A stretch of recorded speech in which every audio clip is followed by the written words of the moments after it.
CJ, I'm going to start with you being the elder statesman in this. Emotionally, where are you at right now? Yeah, emotionally right now, I'm good. The last 3-4 days has been a swirl for sure. On top of this whole pandemic, a lot of things have been put into perspective. But personally, I'm excited and inspired to kind of grab the torch, if you will, to usher in a new age. I think now with people, including yourself, outside of the Black community, speaking up and understanding our trials and transgressions, we're in a position to really mobilize and change our thinking and just build better, more empowered people. Reggie, I follow you on social media. You've liked a lot of messages. Former teammate of yours, Weston McKennie, to name a few of those. Any particular message that has stood out to you? Yeah, there's been a lot of controversy this past week, but seeing that video ultimately put me in a state where emotionally and mentally it was exhausting just going over that clip and seeing someone lose their life to someone so hostile, and then seeing people defend the cops' actions, which was incredibly, incredibly frustrating. And luckily I have someone, my wife now, to kind of help guide me through it mentally. But, the feelings have just been incredibly frustrating, and people are more upset about the looting and the rioting and the protests going on than the continuing systematic racism that ultimately results in the loss of a life. And I've seen so many things, even from close friends that I used to have, saying things that just don't sit well with me because this is the stage that we're at. And I've had close friends say, I don't want to watch the video. It's too disturbing. And then I say, you have to watch the video. It's a responsibility. As uncomfortable as you are watching this, that's where we're at right now. Unfortunately, that's the reality that has set in. It's been incredibly frustrating this past week, but I'm trying to work through it. Me and my wife are going to a protest tomorrow, because I think our voices definitely need to be heard. And this new wave, like CJ said, it's coming in. I think everyone, especially outside the Black community, is speaking up and starting to realize that, yes, there is privilege. There is privilege that comes with skin color. And there's also disadvantages that come with that as well. So I think, there's definitely a new wave of people speaking up about this, which is it's brightening to see. Jessica, recently in The Athletic, I read a shocking story about you and a security guard in Utah. For the viewers at home, can you recount that story? And also, how are you talking to your son about this entire situation and what's going on right now? Yeah, so we played the Utah Royals. We're on the road, and my son traveled with me like he normally does. And 9 times out of 10, he likes to come out onto the field after games with me. But there was one particular security guard who wouldn't allow him to come down to the field and meet me. And, with kids, you have to repeat yourself. It's a normal thing. And, I guess the security guard was repeating himself with him, like, you can't go through, and then threatened to call the police on my son, who was then 7 years old, if he tried to get through. And so when I came up to grab my son, he was frightened and said, no, I don't want to go to jail. And I'm like, excuse me? And I didn't know what had happened. My friend who was watching him for me during the game, she told me the story afterwards. I didn't know there was that encounter at the time until she told me. And I thought at the time my son was kind of being dramatic. Sometimes kids are. And so I was just like, okay, I'm not sure what that means, but okay, went on about my night, signed autographs, took photos. And then, my friend, she met up with me to bring my son to me. And she told me the story, and that saddened me that my son already experienced that, but he's not at an age where he understands black and white. He calls black people chocolate because he doesn't know that we're black. And I'm trying to tell him, like, son, you're black. He's like, no, I'm brown. Like, look at my skin color. Like, he doesn't understand that. So when it comes to diversity and things like that, he's not really at an understanding. He doesn't understand the magnitude quite yet, but I'm trying to gather words in my mind as to what I'm going to tell my son in the future, because it's going to be in the near future, within the next couple of years, where he is going to have more of an understanding of, you know, hey, this is how it's probably going to be at times in your life. So just be aware of these things. And it's sad that I even have to have that talk with him. It's 2020 and we're still here. You know, we've been fighting this fight for centuries now, and it's just continuing. But now that we have media, we have social media, we have people on their phones all the time, videotaping these things. This has always existed. It's just now we're capturing everything on video. And with that being said, my son watched that video. I was playing the news in the living room. I'm doing chores. I'm doing laundry. You know, I'm in and out of the living room. And I just come at a halt. My son's playing with his toys in the living room, watching this video happen to George Floyd. And I didn't know that's what was happening. I knew the cop was on him, and I'm like, oh gosh. And then they announced that the man passed away from that. And my son just looked at me like, he died? And for my son to even see that, that saddens me. I've been so overwhelmed this past week. Like, what am I supposed to tell my little boy? He's 8. He's not going to understand. I'm going to like talk your guys' ears off, but you know, it's been overwhelming, but thankfully for me as an athlete, I've been able to use sports as a coping mechanism.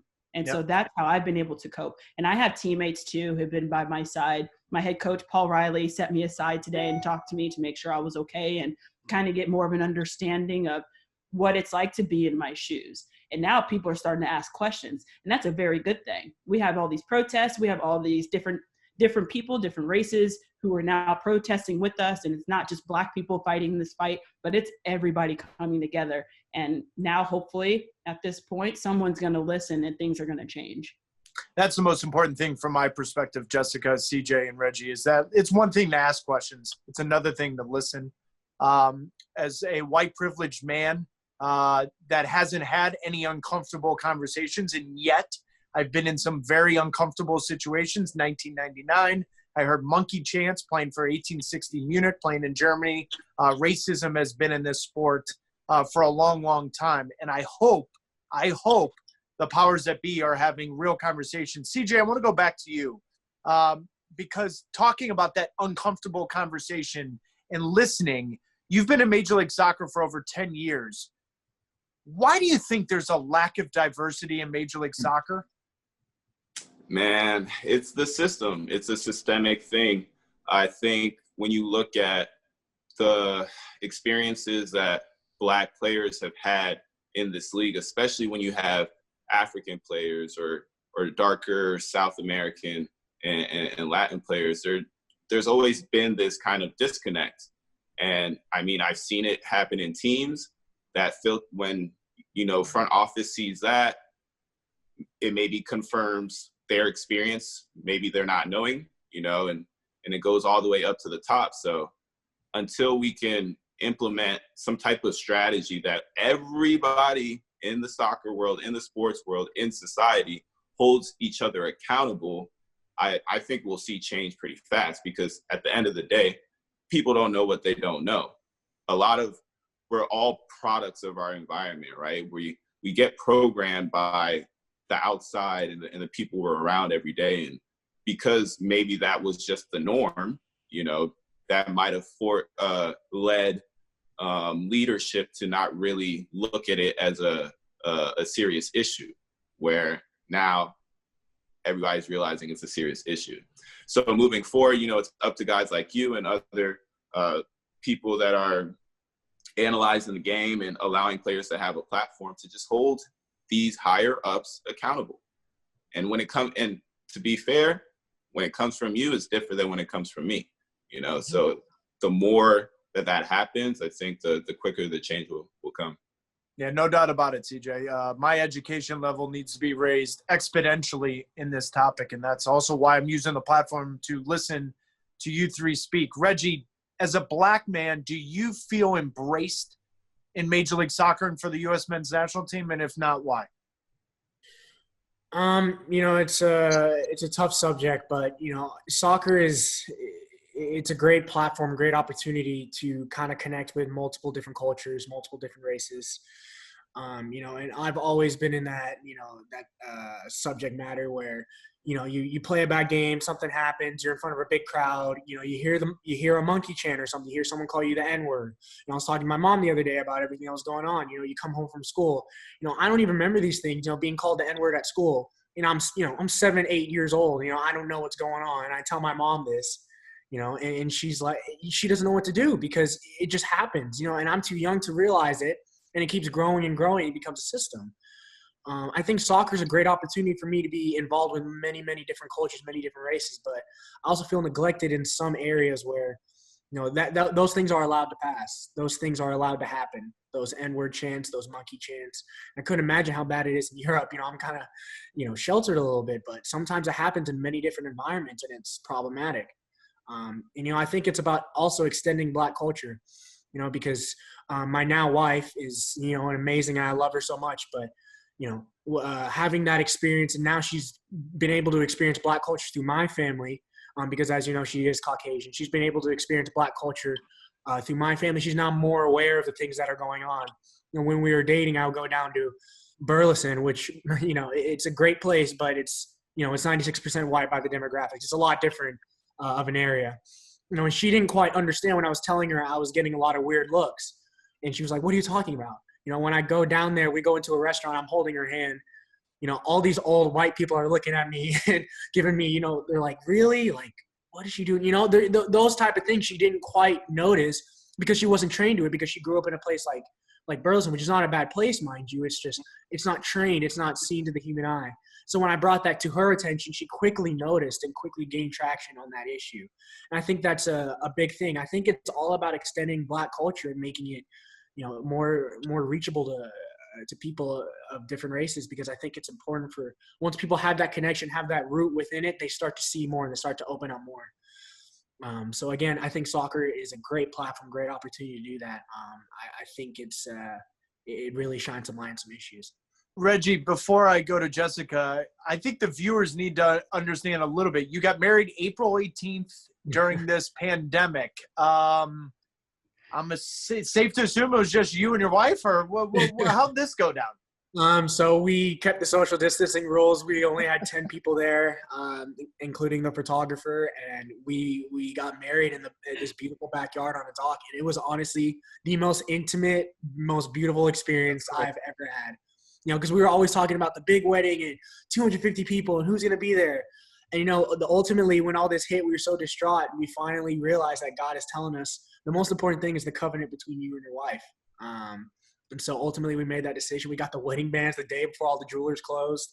It was amazing. It's stressful, but amazing. You know who the happiest person was? Your father-in-law. Your father-in-law was pretty happy. Yeah. That photo, it shows him beaming. 8 people is a lot better than 250 people wedding, my friend. Yeah, it was amazing.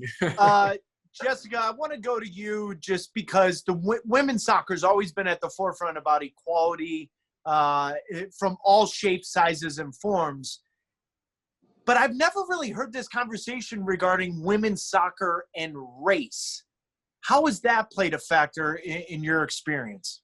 Oh my goodness. I have an old school grandmother who helped raise me. She grew up in Alabama, and she was born in the 30s. So she witnessed some things that we probably never will. And I've heard ample amounts of stories about Black and white growing up. And my brother and I, Brandon McDonald, we were like this Black family in a predominantly like white city, pretty much. We grew up in Glendale, Arizona, and we're playing this predominantly white sport in the United States. And so my grandmother had to make us aware that you guys are the only Black kids out here. You have to represent us. You can't lose. You can't get beat because you are Black.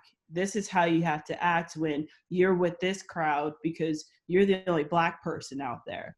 But it's been a beautiful thing. I went from the only Black girl in a lot of tournaments to now look how diverse the national team is. We have 6 or 7 of us on the team now. And it's just a beautiful thing to see kind of grow and see different races within, our careers. And so, it was something I had to realize growing up because of where I grew up and the sport that I was playing.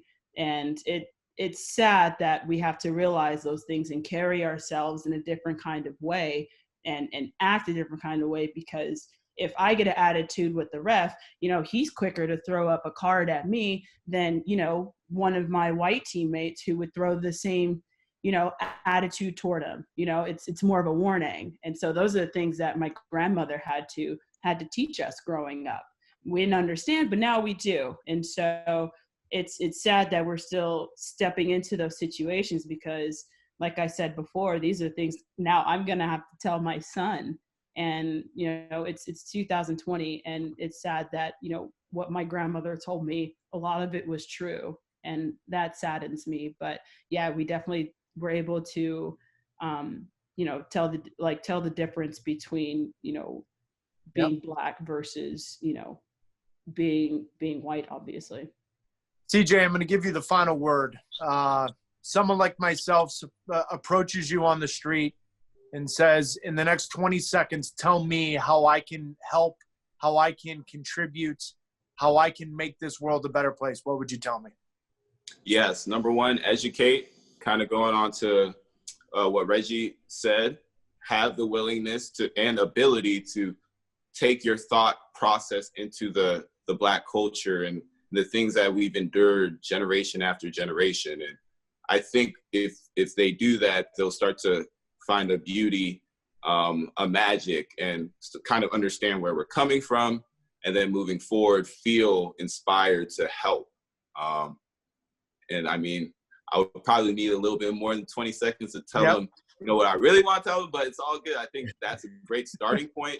And from the education and the understanding of our culture, we would be able to move into a new paradigm, for sure.